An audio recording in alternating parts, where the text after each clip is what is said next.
What the f?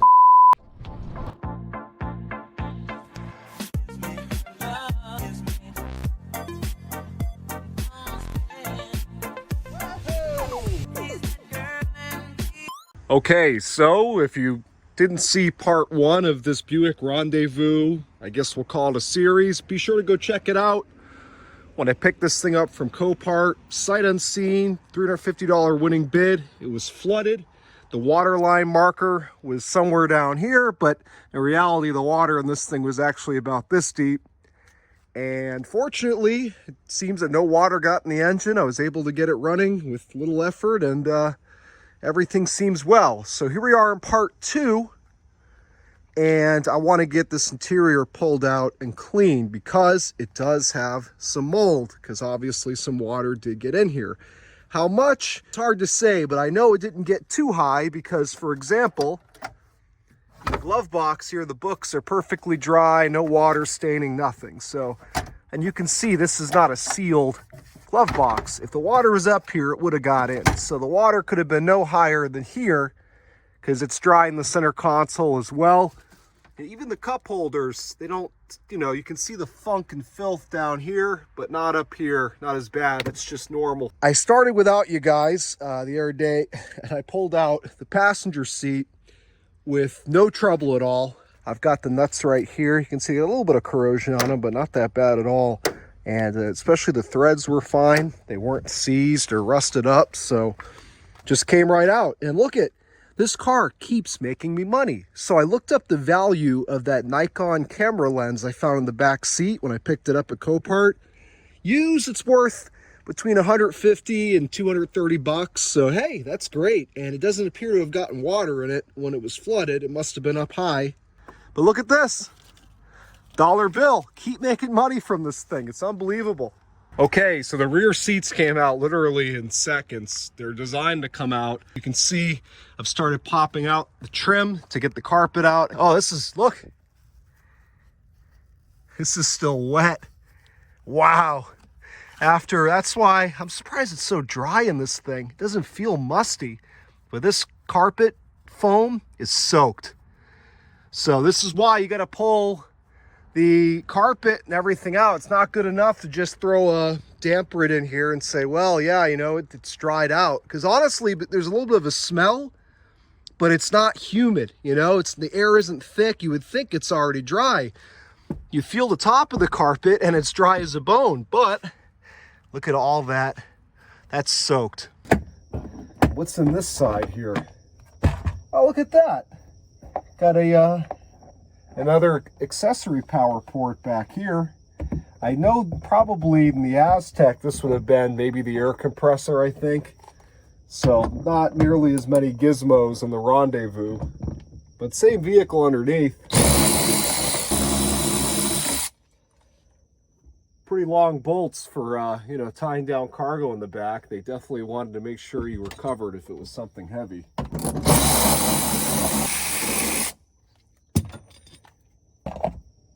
Oh, look, little cover for the hitch. Perfect.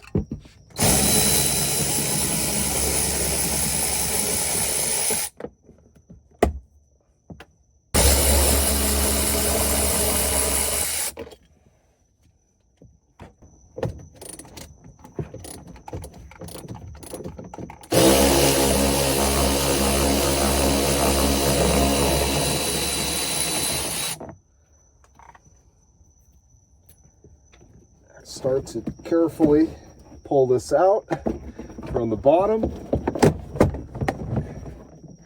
and it kind of hooks into the top. Wasn't expecting that to happen, but I think it happened on the other side too. Just like that. Let's see what's hiding behind. Oh, this one's plugged. Oh, that's the accessory power thing I was just talking about. There we go. Same story, but this one, clean as a whistle. But I'll wipe it down anyway. So yeah, same story, clean. Now, well, I need to pick up all these little pieces of hardware, and now I can roll the carpet back to the front seat, see how things are looking on the floor. So let's see just how wet everything is under this carpet and not pull our trailer wiring rat's nest with it. Doesn't look too bad. Not bad at all. Even this bolt here is clean. I mean, I'm going to wipe all this down rigorously, but this is what you want to see. Especially, remember, this vehicle was flooded in late September. It's now mid-November. So this is the best case scenario. Matter of fact, this is dry as a bone here in the back, but now it's starting to get wet. So you got to wonder, and I said this in the previous video, if this had been parked at a angle like this in the garage, and that would explain why the water was so deep in the engine bay and maybe in the front seat. It's wet back here, and then, you know, by the time you get to all the way to the back, it's dry. Who really knows? Doesn't matter. Things still look good as we roll back here. Some rust beginning. Oh, that's just dirt. It wipes right off, so not even. But you can see, I mean, this is all wet.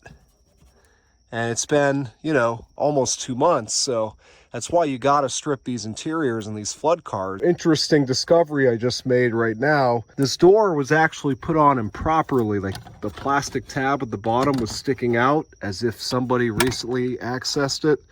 I don't know if an insurance adjuster took a look in there. I feel like usually with flood situations like this, they don't even come out. They just cut checks. Maybe the owner took a look, or maybe it was just from the last time this was serviced, but this is our first look together. I can see a problem, but I haven't looked closely. So you can see, I think we definitely know our water line now. Looks like it was about, well, it's hard to say because there's only one fuse up here, and even that's got rust on it. I'd say we were at least here, but maybe even here. So again, pretty much what I was thinking. There's a lot of corrosion in this fuse box here on these fuses. And I mean, as far as I can tell right now, as I've been saying, everything works, but this will definitely lead to problems down the road. So I'm pretty sure this whole block with these tabs here just comes out. And I would probably just replace it with a junkyard unit. Doesn't have any corrosion, and replace all these fuses and relays along with the entire block that they plug into. Now I just have to take the center console out. It's a 10mm right here. I see there's one right there as well. Looks like it's smaller, like an 8mm. And we'll get this all out. Okay, so got the center console out. Took the driver's seat out, had no trouble at all. Again, look at how clean the threads are. I mean, definitely corrosion on the frame of that seat, but not the tracks.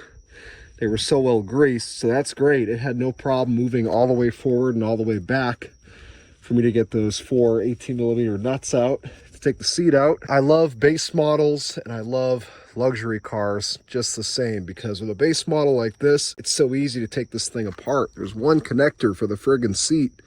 My Escalade, there's like 10. The center console comes out so easy. There's just a 10 there, 10 there, 7 here, 7 here, 2 screws here, 2 torque screws that held it to the dash. And then you have to reach in here and unplug, or I guess there was a door here, but either way, you unplug this and that's it. Slides right out. Just about ready to pull the carpet. Just gotta pop a few more trim bits out. I did notice, you can see we do have some pretty bad corrosion right here. It's the worst I've seen. Here's a closer look at our fuse box. And the nice thing is that's the body control module on top. And it doesn't appear, again, from everything I've looked at, the water got high enough to get to the BCM. It certainly could have, but I'm not going to mess with it if it's working still right now. Okay, I got to tap out. I got work in the morning, but I got pretty much where I was hoping to get this evening. And it really didn't take me that long. I mean, I wasn't in any hurry. I was taking my time to make sure I didn't break any clips. You can see there's still plenty of moisture. I haven't wiped anything down or cleaned it yet, and well, I'm not going to do it tonight because I want to get to bed. This water's been sitting here for 2 months and it really Hasn't done, besides this bracket here, really any damage at all in terms of corroding the floor of this vehicle, which is great to see. What I need to do tomorrow is I want to get these HVAC tubing out. I got these bolts undone, but it's still, I think I have to pop out the BCM and that fuse block there. Actually doesn't look that bad, but I'm gonna save it for tomorrow. Just a few bolts, I think we'll get that out of the way. I can pull all this out because I want to clean it. I don't know how much water got up in there and if there's any mold. And this stuff, this rubber padding here, this is all soaked too, so that's gonna come out. Once I really have everything out of the way tomorrow, then that's when I'm gonna wipe everything down rigorously, make sure there is no salt water residue whatsoever. But tomorrow I'll disconnect the battery and I'll unplug this, see how it looks inside. Some of these connectors, you can see one pin here is corroded. So obviously I'm gonna clean all these out of an abundance of caution. It doesn't take that much time and it gives you that peace of mind. Okay, let me show you guys the current situation with these seats. I've recovered all sorts of Ford GM seats. This has to be one of the most annoying seats I've ever dealt with before. They've got so many of these friggin' hooks. I had to take apart all sorts of stuff just to get the fabric off. You can see there's a lot of these stupid hooks. If it was just in the GMT 800s, they did Velcro, which is great. These hooks, I mean, yeah, this is actually better built. Really helps keep the fabric shaped with the seat. You know, it's supposed to indent into this design here, but I mean, for me to re-hook all this stuff like they do at the factory, it's not going to happen. I've got 3 of the 4 door panels off. Yeah, actually, look at this. I never saw this spot right here. That's our water line. Obviously, I'm going to wipe down everything and then just I'm going to have to pull the plastic back and wash them out. I got the center, the floor ductwork out. Had to remove that bracket, move the fuse box aside. Still connected. I gotta check the back of that and see if it's a plug and play fuse box that I can swap out. This was in the center as I just showed it. The holes line up with the screws there on the floor, soaked. Seems like the water was the worst in the front, so kind of like I predicted in the first video that this was maybe parked at an angle. Another reason I had to remove all that is to get this guy out, but they're not going to make it easy. Look at, oh my God. I might just, honestly, I may just lift it up, put some fans on it or something. I know some of you aren't going to like that, but I mean, this is a lot of labor just to get this stupid thing out. You can just see how soaked. This is how the whole carpet was really until the 3rd row, and that was dry. So again, vehicle had to have been at an angle, but I did reach up on that side. I'm going to check on this side as well, but pretty much everything above where I folded it there is dry as a bone. So that side, I know for sure I'm going to be able to get it all aired out, dried out. And this side here, obviously I've got the pedals in the way. I'm not messing with any of that, but let me see here if I can. Yeah, so see where my hand's moving? Completely dry. Completely dry. I'm going to prop this up a bit more and get my fans in here and move on to cleaning what I've already taken out of the vehicle. Okay, so I've got the inside as wiped down as possible. All the door panels and the rear panels are clean. They're in there, not attached because I want to put the carpet in first. Center console, this was like one of the smelliest parts of this thing. There was a little bit of mold caught in this jam here. You can see where there was a penny that was stuck down in there, and because it got wet, it rusted. But I wiped this down, popped this back piece off, cleaned all in here. You can see water spots up in here because the water was in there, but no mold. I even cleaned inside this ductwork here. I'm gonna do my best here with this interior, as I've been saying all along. I'm gonna pressure wash this right now. I know it sounds crazy to pressure wash it, but I don't want to put this in my washing machine with mold all over it. So gonna clean it with the pressure washer, gonna spray it with soap, spray it again with water, hang it out to line dry. Same with the upper part of the seat. I'm gonna clean the carpets the same way. Let those hang out to dry. So I'll show you guys how she looks after the pressure wash. I got the bottom seat done, just really blasted it with the pressure washer. It actually took it quite well, you know, no issues with the stitching or the fabric starting to deteriorate, so wasn't afraid to really hit it with some good pressure. And we'll see how it looks when it dries. That's the key. I mean, it might look good now, and then when it dries, you see more the stains, or the stains moved around. But I pressure washed it to get as much dirt out as I could. You could just see it flowing out onto the driveway. It was pretty gross. And then I sprayed it down with some detergent like you'd use to wash your clothes, and pressure washed it again to kind of force the detergent through the fabric. Now these stains aren't going to come out obviously with the rust, but you're not going to see those anyway. Those are on the side of the seat. They're covered up by the trim and the bracket that caused that rust to begin with. All right, so here's the passenger seat bottom. You can see, I don't know which one's worse. They're both pretty gross. You can see I've got this thing just saturated in detergent. You could use a seat carpet cleaner, whatever. It's just what I had. Now I'm gonna blast it with the pressure washer. Just keep blasting it until I don't see any more soap coming out, and go hang it up to line dry. I got the really scaly rust off and sprayed them with black spray paint. They were silver before. I didn't have silver. I had this like chrome silver here at the house, and this is the first thing I painted. This is the driver's seat bottom, you know, the motor, the track, everything.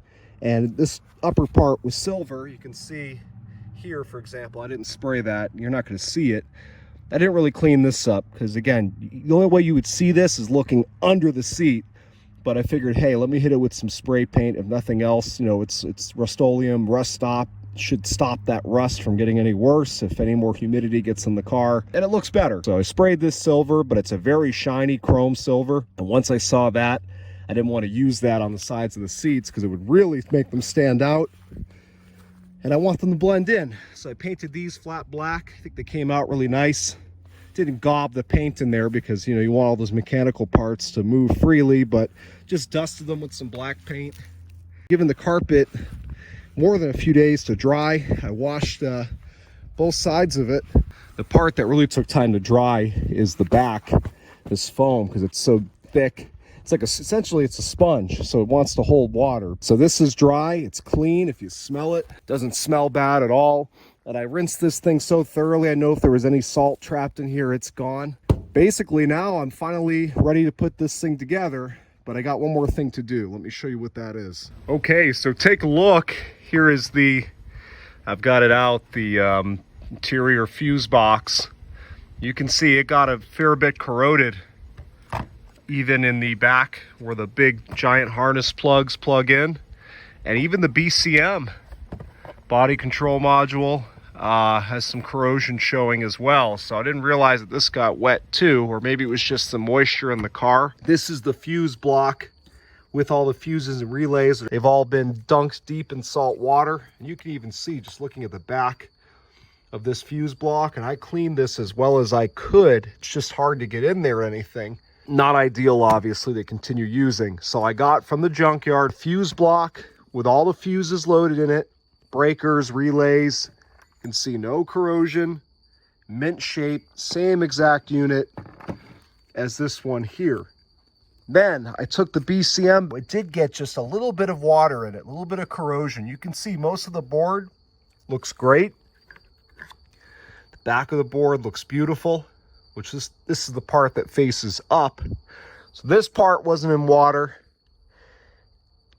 Just a little bit of this, because this sits a little bit at an angle. Just a tiny bit of salt water got in and corroded. As you can see, it's bizarre because this is all spotless, but these are corroded.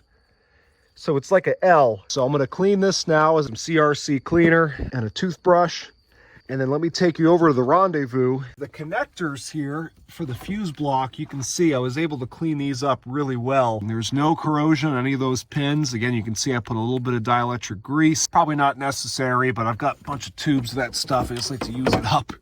But these are fine.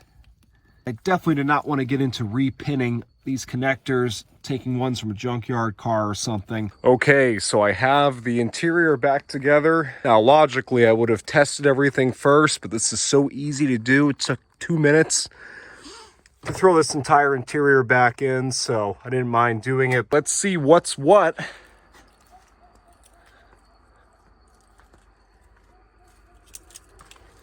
I can't remember what was working and what wasn't working. Is there a dome override? I don't remember. Okay, there we go. Cool. I can't remember if those just weren't working, but they're working now. I had them shut off, so I can't say for sure. Here we go.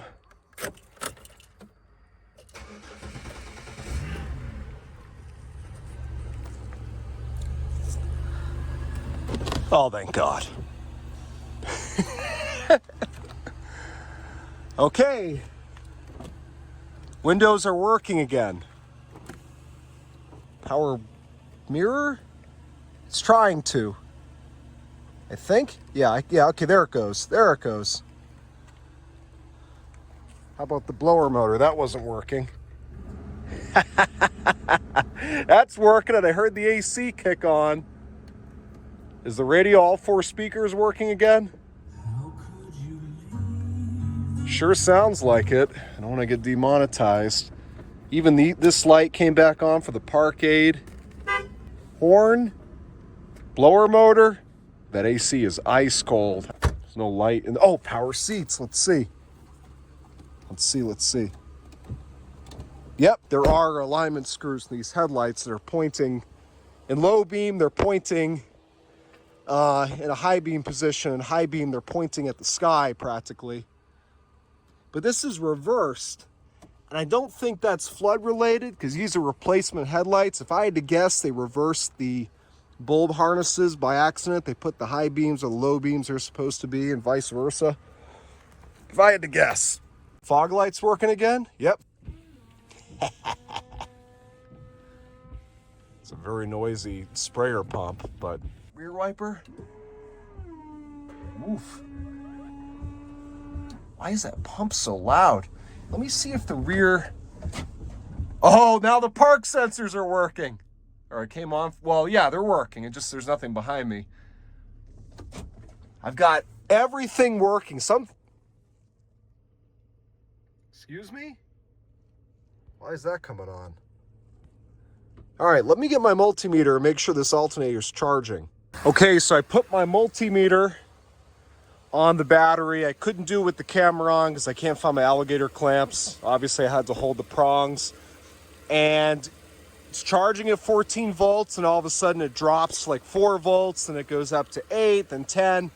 So it's most likely just a failing alternator. Now, I will say, when I first got this thing running, I had the battery light come on briefly, and then it never came back on. But I didn't drive this much either when I first got it running. I took it around the block, filled up the tank with gas, took it back here, and I disassembled it immediately after. So the battery light is still on. And again, I held my multimeter on there for a few minutes. Sometimes it'll go for a couple minutes straight at 14 volts. Then all of a sudden it'll start being erratic again. So I think we've got a failing alternator. Best case scenario, right? That's what I hope. Hopefully it's not something flood related. It could be that there is a corroded ground somewhere in this vehicle. Speaking of, take a look at the lug on the starter. Woo! I definitely need to clean that. Oh, I don't think that would be causing this.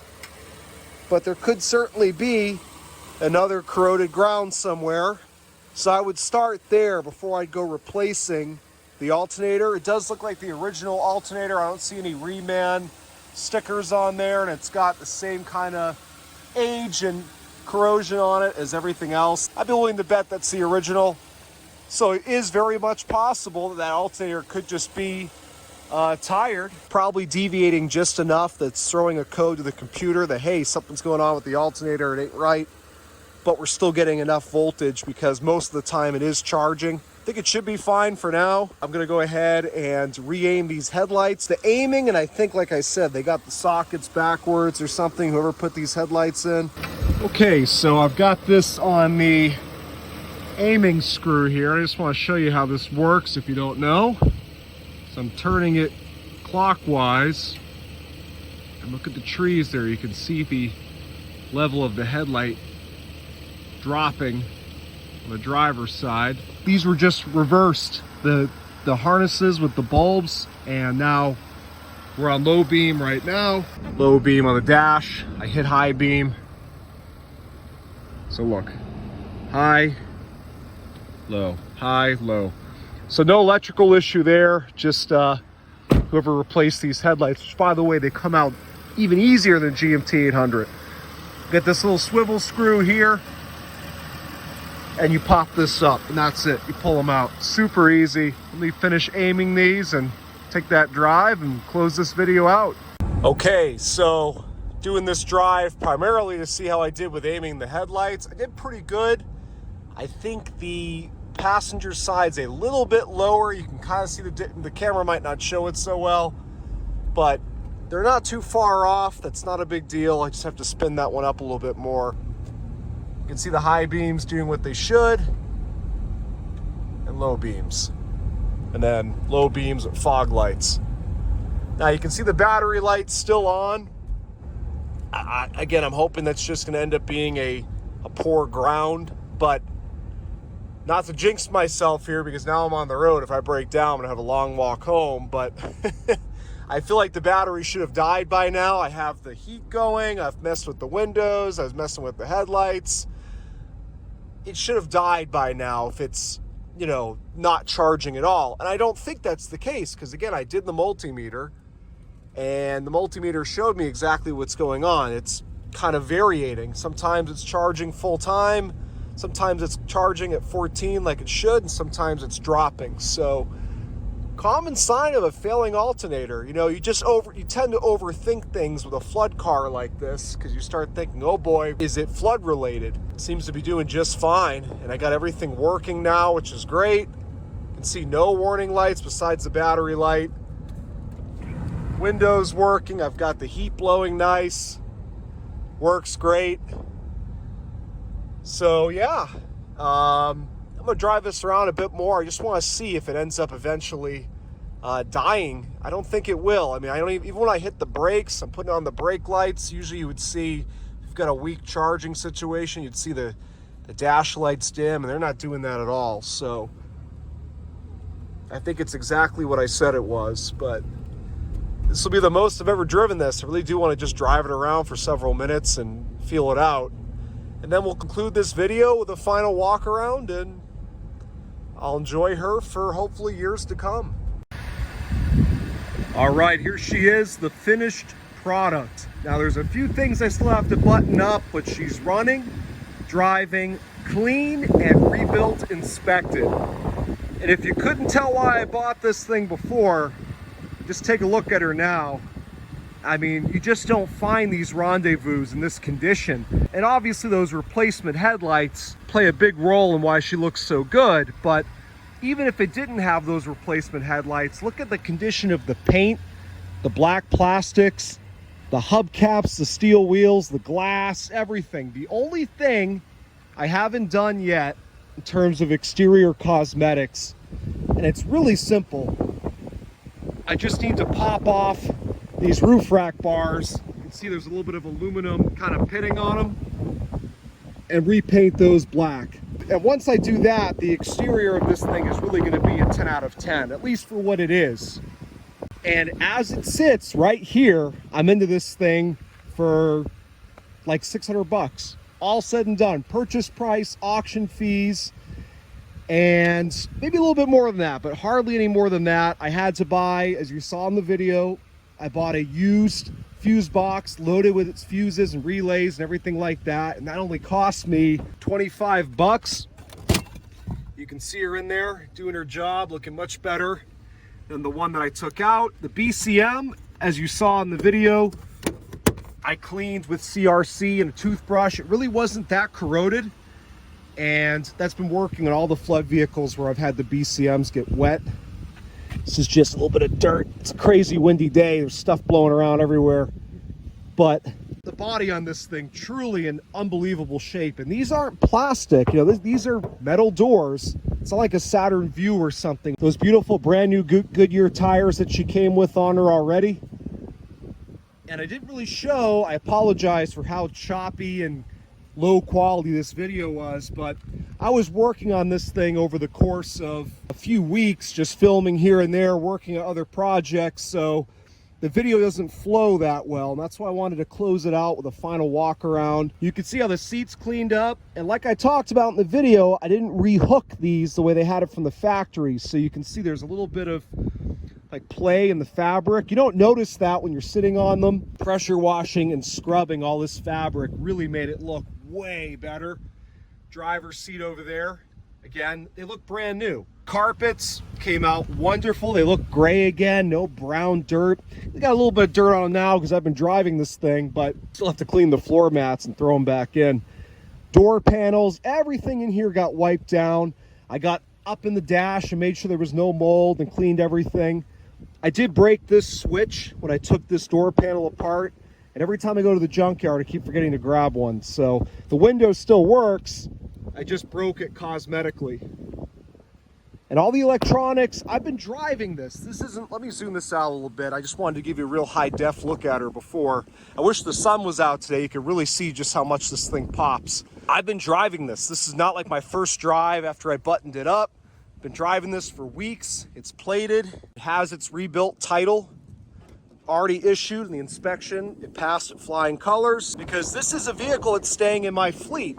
I don't know if I talked about this in the first video or this video, but this is actually going to be a vehicle for my father to use when he comes into town. Every time he's just rented a car. I've loaned him some of my cars before, but I wanted to give him something a little more livable to drive than one of my old hoopties. And my dad actually has a Chevy Uplander 2006, so same engine, really the same vehicle as this. This will be ready for him whenever he comes into town. It'll be clean, and I know this will be reliable, unlike some of my more complicated or aged vehicles. So that's how this vehicle serves a purpose in my collection. Otherwise, I really wouldn't need it. The rear seats, I did not ever put back in. They're clean, they're ready to go back in. I actually used this a couple times to bring some stuff home from the store, and so I just haven't popped them back in. That's a trim piece that goes on the side of the driver's seat. I just never put it back on.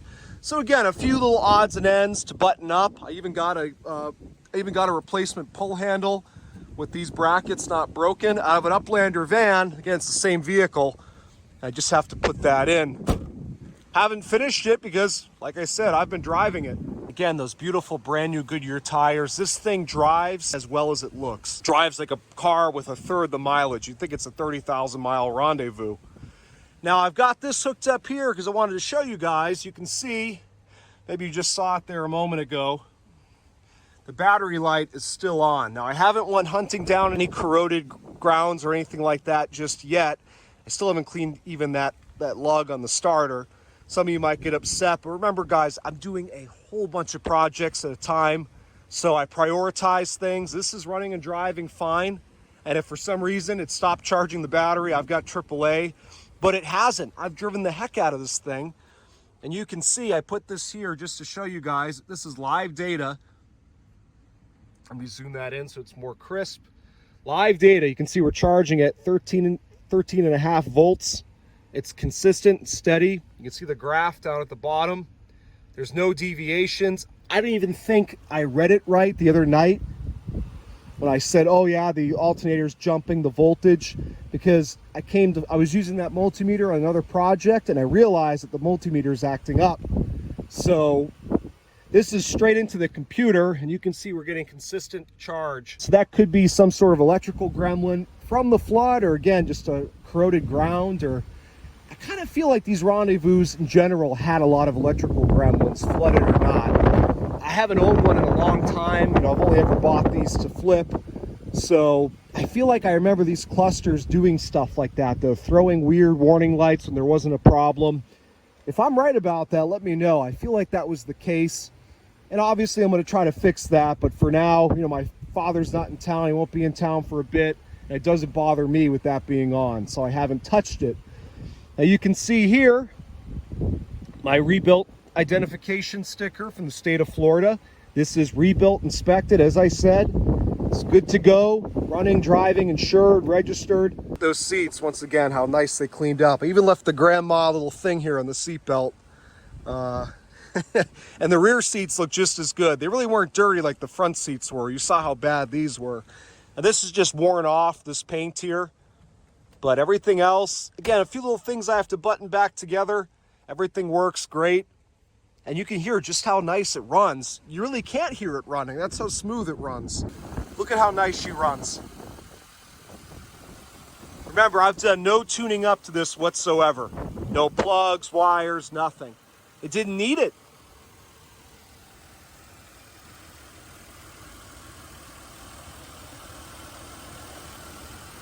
Zero issues whatsoever. All right, guys, so another one saved. Another Hurricane Ian saltwater swimmer saved from the junkyard. Remember, I only won this for a $350 bid, so it was probably going to LKQ if I wasn't the high bidder. She definitely was not ready for that, not even close. This vehicle has so much life left in it. A few other things I'll mention. I blasted out every possible cavity that I could get into on this vehicle, cleaned them out rigorously, filled them with fluid film. I did everything possible to ensure that this vehicle will not have any corrosion issues down the road. Look at just how nice this carpet cleaned up. You'll never get a carpet as clean as you will when you pull it out of a car and pressure wash it and scrub it. All right, guys, it's starting to rain. I'm gonna get out of here.